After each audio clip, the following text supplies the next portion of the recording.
Pay close attention. The news you are about to see is fulfilling Bible prophecy.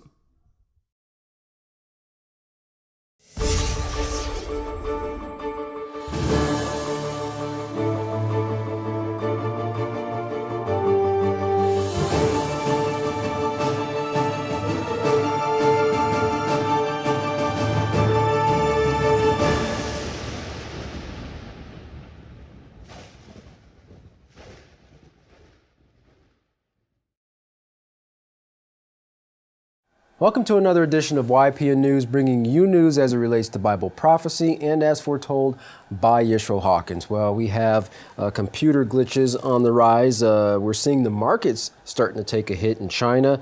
Also, doctors diagnosing death sentences for some people and falsely diagnosing them with cancer, as well as milking their bank accounts.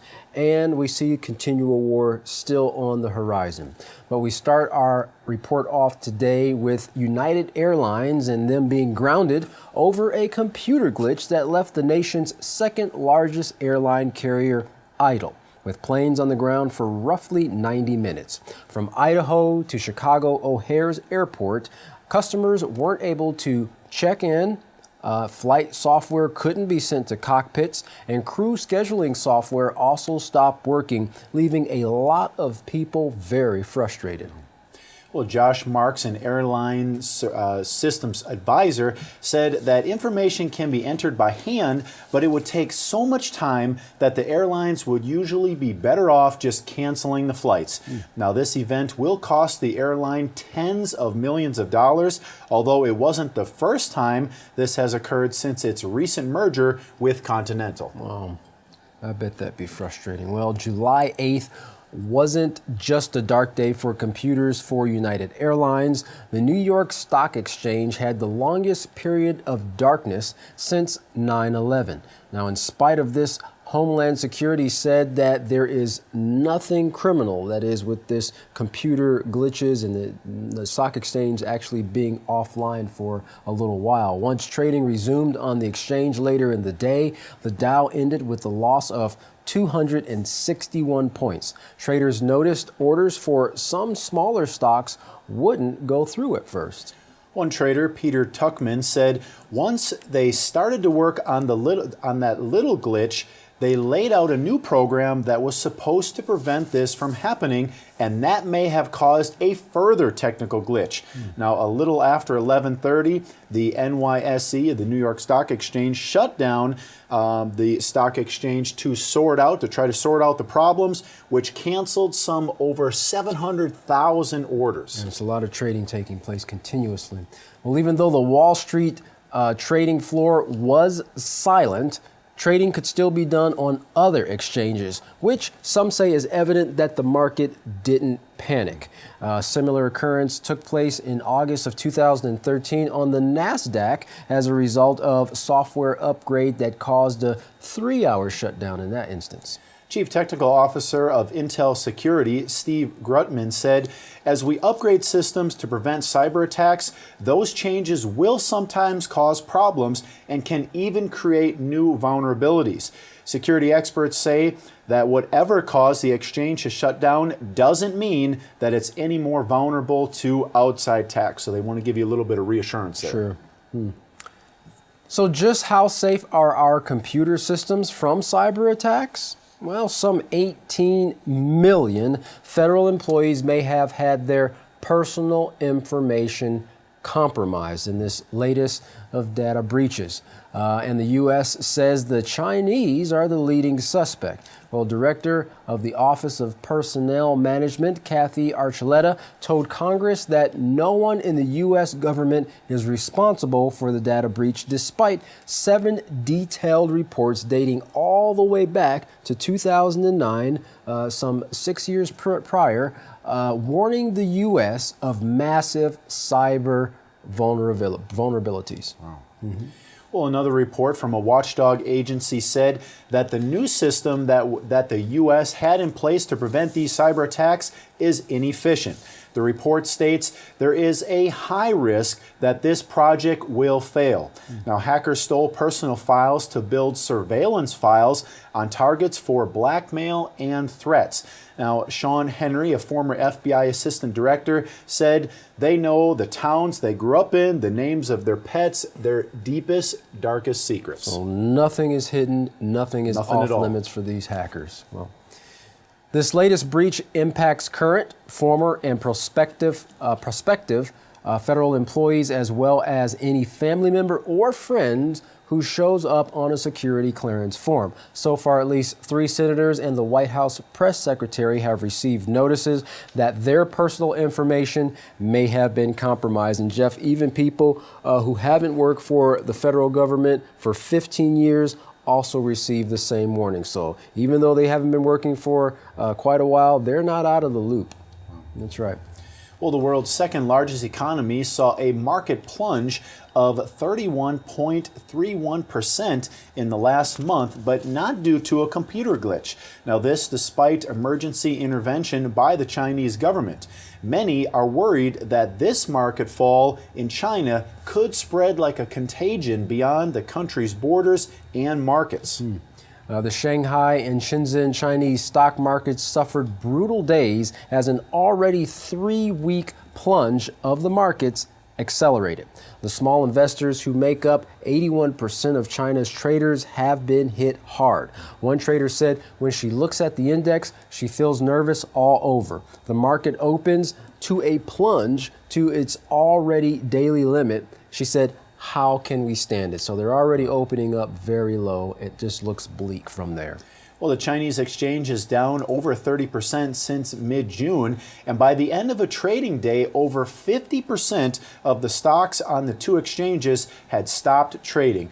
Now, Michael Every, head of financial markets research, Asia Pacific, said, so far nothing has worked despite Beijing's effort to bring in traders. Now, China's liberal reforms that were enacted by China's president were seen as great because from June 12, 2014, all the way to June 12, 2015, the Chinese market was actually up 150%, so it grew quite a bit in a year. Yeah, that's a lot of growth.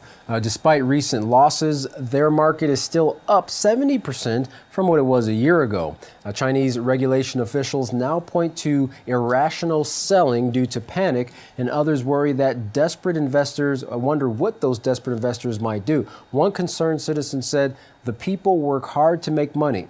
They're not bosses. In other words, people who sit high up in positions of great influence. They use their retirement payment to sell things on the street to make money. People might kill people, he said. They might set fire to things. People might die as a result of these markets being so unstable. Well, the U.S. Secretary of Treasury said China's markets are still pretty much separated from world markets. They're obviously moving towards being more integrated, but now they're not. The real concern is, what about China's long-term growth? So their markets are totally separated, obviously, from the world's markets. I wonder if that's having a contributing factor to what they're going through right now. I guess time will tell. Well, although not totally globally, there are some countries that are receiving some of this spillover as China markets drop. Japan, South Korea, and Australia's markets have also dropped recently as a result. Well, Saudi Arabia has been pounding the country of Yemen with airstrikes for over 3 months now. A much-needed ceasefire lasted only a few hours before the bombings began again. Now take a look at this video of some of the recent attacks.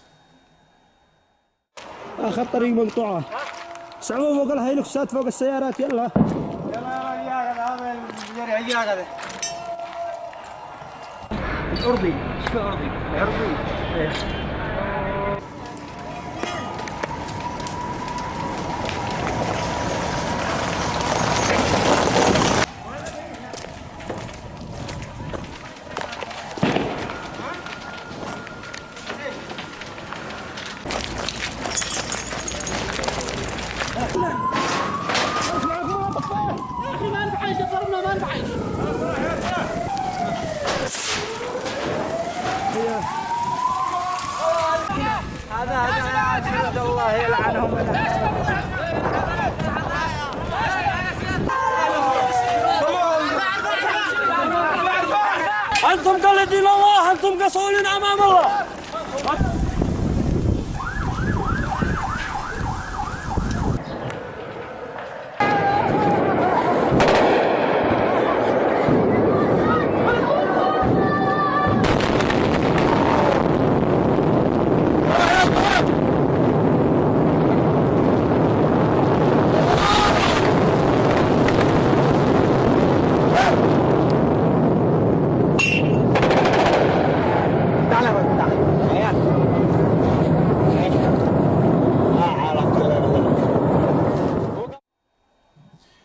Katan, it's terrible that the people have to go through that in their daily lives. You imagine putting up with those airstrikes coming, you not knowing when they're going to come and the destruction, where they're going to hit and so forth. Right. Yeah, it's definitely a day-to-day type of lifestyle, wondering if you're even going to make it through the night. I'm sure that's very frustrating.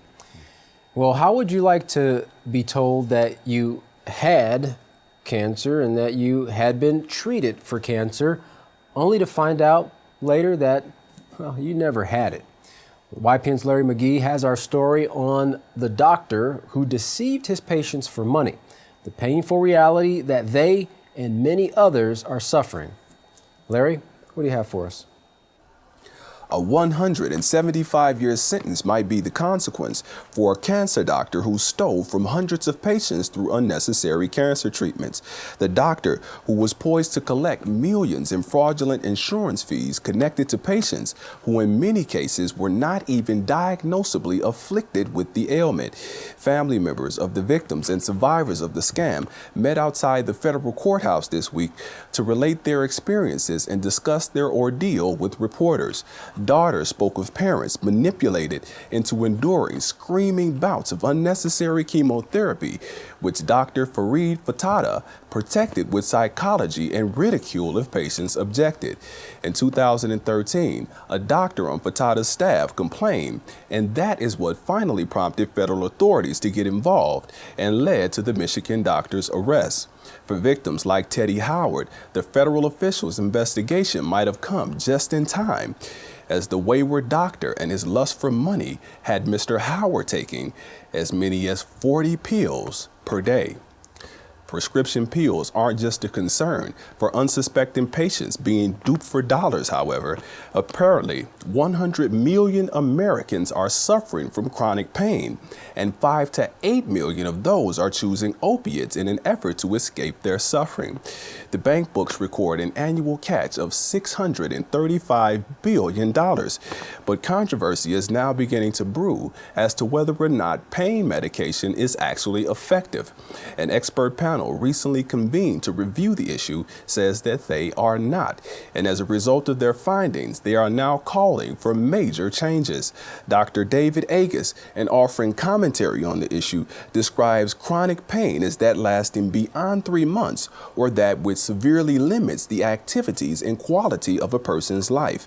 As for causes, professionals say chronic pain can be traced back to everything from an accident and a headache to nerve damage and diseases, but they are all included in one category if they persist over a set period of time.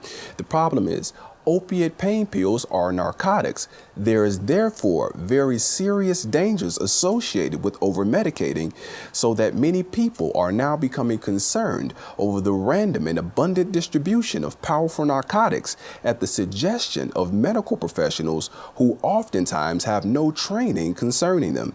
Using 2011 as a test case, 17,000 citizens died as a result of the opiates, with 100,000 being admitted to hospitals for addictions. In 1991, opiates were prescribed to 76 million citizens. By 2011, that number had swelled to 219 million.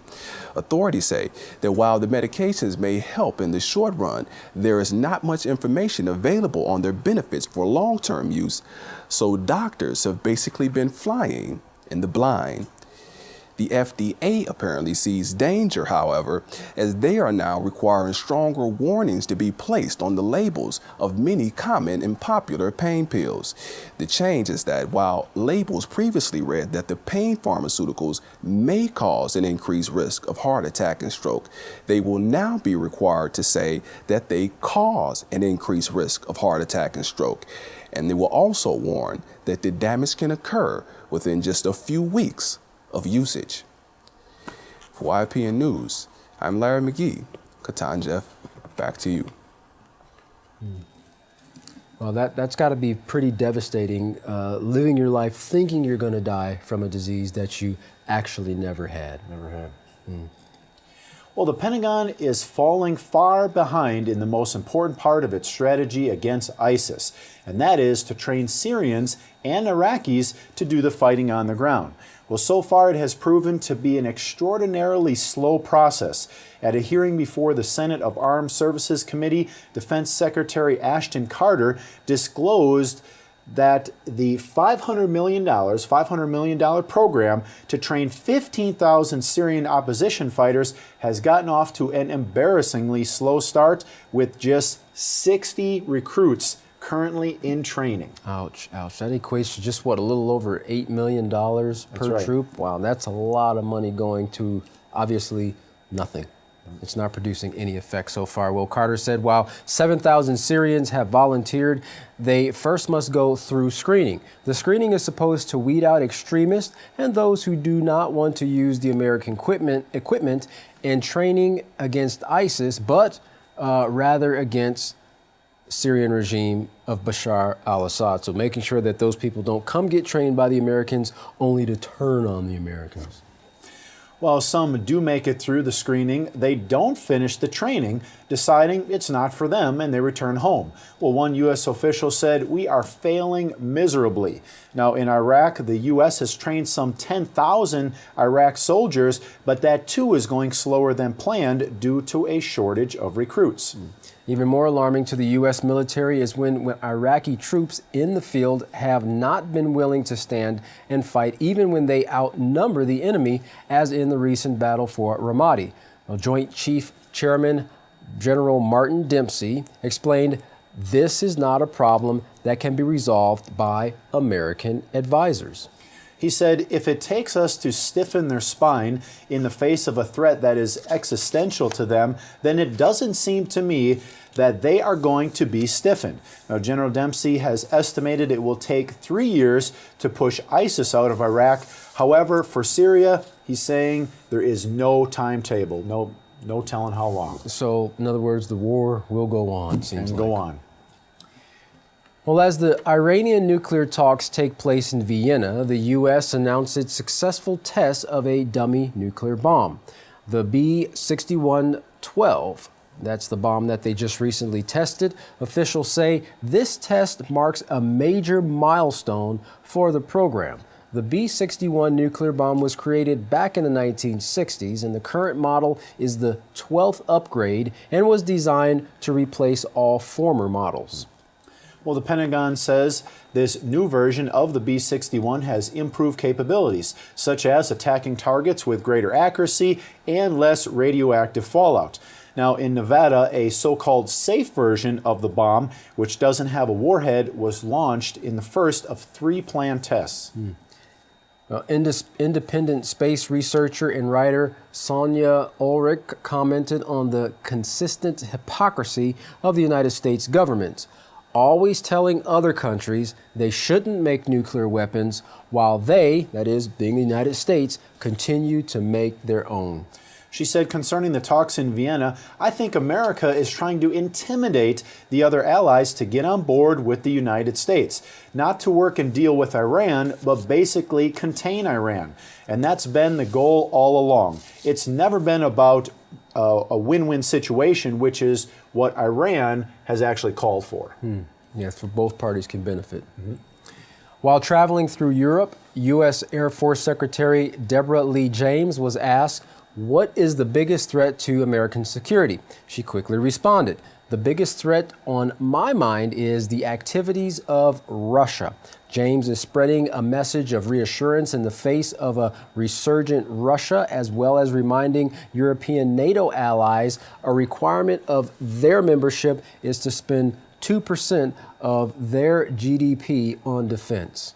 Her statement is likely to fuel tension between Russia and the U.S., but goes right along with the Pentagon's latest military strategy, which states the U.S. may use military force to counter the so-called revisionist states that have challenged international law and norms, such as Russia, Iran, and North Korea. Sounds like they already have some nations in their bullseyes already. Well, the document also includes violent extremist organizations like Islamic State and the Taliban.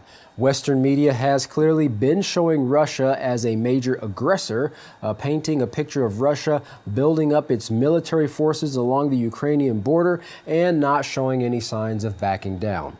According to Jan Oberg, director of Transnational Foundation for Peace and Future Research, European officials are reluctant to boost military spending on the NATO alliance to protect against threats like Russia because they simply don't believe Russia is a threat. In an interview with RT, Oberg said, "All this is a kind of rhetoric, propaganda, war, and anybody can look up the Stockholm International Peace Institute figures, and Russia's military expenditures are 14%, he reiterated that, 14% of the United States expenditures, and only 8% of NATO. So, to put it truly only on a Russian leader who is either suicidal and suicidal on behalf of his people, or mentally ill, would dream of starting a war against NATO, so he wouldn't want to go and basically have a death wish for his own self or his country." Well, he continued, secondly, this is what we've always heard.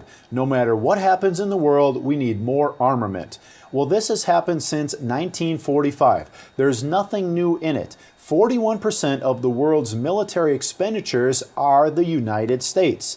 The United States, at the same time, is the most paranoid country that has to run wars all over the place, he said. Obviously, all this military might does not give a country a sense of safety. That's amazing. Oberg raises a viewpoint most leaders would not consider. He states, all it takes intellectually is to change the paradigm a little, let's say, to make peace first and then secure it afterwards. But he adds, what these guys are doing, men and women in the military and the political sphere of the militaristic countries, they're doing the opposite. They say, let's have all the arms we can and then hope we can make peace at the same time through some kind of balance. And he finished out by saying, it has never worked. Never worked. So knowing that even though Russia does not come close in comparing its military might with that of the U.S. and NATO, what could be gained by claiming Russia is the biggest threat to the U.S. apart from making the situation worse? That's right. Mr. Oberg says, I don't see the rationality in this, and it's a long time ago. And he said, I worked with this a few decades ago. These problems have no longer any relationship to reality. So we need a completely new paradigm in order to create a more peaceful world. And secondly, we need people who can think new thoughts in this field. So start using those brains. He explains how today we are taught to fear world powers who do not align with the United States way of thinking, calling it fearology. So if there is a threat, then taxpayers must pay for it through buildup of our military. Jan doesn't believe this is a monumental task. He thinks we just need to get back to having an alert public and incorporating people who are educated in this field to advise prime ministers, defense ministers, foreign ministers, and these advisors would be knowledgeable in making concrete resolutions instead of deploying the military. He said it is not so difficult. We can create a peaceful world if we want to, but there's more money in warfare. And there's a traditional thinking about what creates peace. And that's what some of us are actually working against. That's some interesting words. Well, Mr. Juan Olberg is right. We need people who can think new thoughts in this field. Well, Yishra Hawkins of the House of Yahweh has been training advisors in conflict resolution and mediation skills for years now to handle this very task. Now, we can create a peaceful world by applying the principles of the peaceful solution and listening to the very person that has spent his lifetime promoting them. Well, contact the House of Yahweh and request the latest publications from Yishra Hawkins and see for yourself how simple peace truly can be. And when you contact the House of Yahweh, don't forget to request your free copies of the monthly newsletter as well as the Prophetic Word magazine. To contact the House of Yahweh, you can write them at the House of Yahweh, P.O. Box 2498, Abilene, Texas 79604.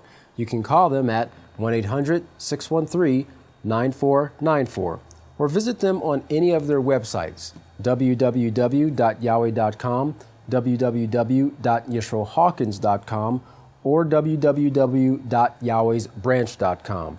You can also check out our new website at www.ypnnews.com. And to email the House of Yahweh, send your emails to info@yahweh.com. And for any calls outside the United States, please call the number on your screen. Well, don't go anywhere. Up next, another exciting message from Yishra Hawkins. From all of us here at YPN News, I'm Jeffrey Heimerman. And I'm Katan Alexander. Thanks for watching.